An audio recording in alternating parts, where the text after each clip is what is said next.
Salut à tous, c'est Benki de la Sellerie. Tout simplement, on se retrouve aujourd'hui pour un tuto pour vous présenter un système qu'on utilise beaucoup à la Sellerie tout simplement. C'est le système LOX. Avant on appelait ça un Tenax. Et donc du coup ils ont changé de nom ou ils ont revendu, peu importe. Mais le système reste le même, c'est un système qu'ils ont breveté.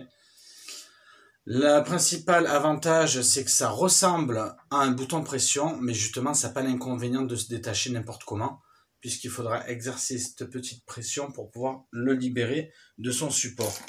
Support que je vais vous présenter ici par exemple. Donc on le met comme un bouton pression, et là on peut y aller, on peut tirer.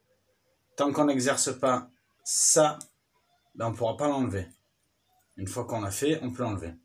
Donc à la sellerie tout simplement on utilise deux systèmes pour pouvoir éviter que en sellerie nautique entre autres les coussins partent à la mer.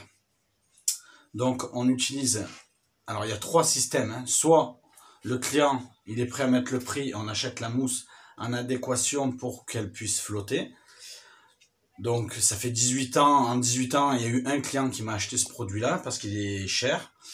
Soit on utilise du polyéther parce que c'est un bon compromis en termes de prix. Et on va utiliser un système de sécurité comme celui-ci. Ou alors le rail. Donc un rail avec un jonc qui rentre à l'intérieur. Et de cette manière-là, ben, c'est facile pour l'enlever. Mais ça ne part pas à l'eau. Voilà. Donc on utilise ça. Moi aujourd'hui je vais vous montrer comment on fait un trou pour pouvoir le mettre en place. Donc pour pouvoir le mettre en place, c'est simple. On va utiliser, donc là entre autres c'est un morceau de sangle, on va utiliser le morceau qu'on veut, on va le plier en 4.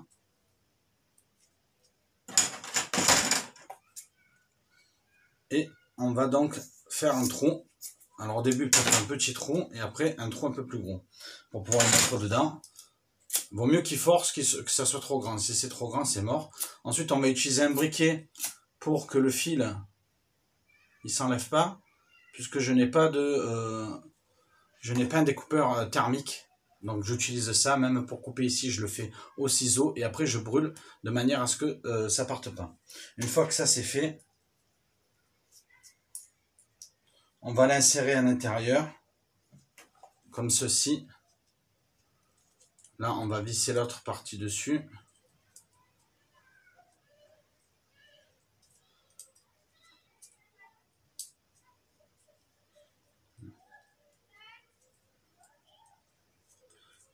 Et on va visser. Vous voyez, il y a deux encoches pour avoir un outil. Donc l'outil il est dans le camion atelier, donc là j'utilise le ciseau, les pointes du ciseau. Il faut faire attention pour ne pas abîmer les pointes, hein. Et donc on va venir le serrer. Voilà, c'est une bonne alternative pour ça. Et donc là vous avez un bouton Tenax qui est fixé sur une sangle.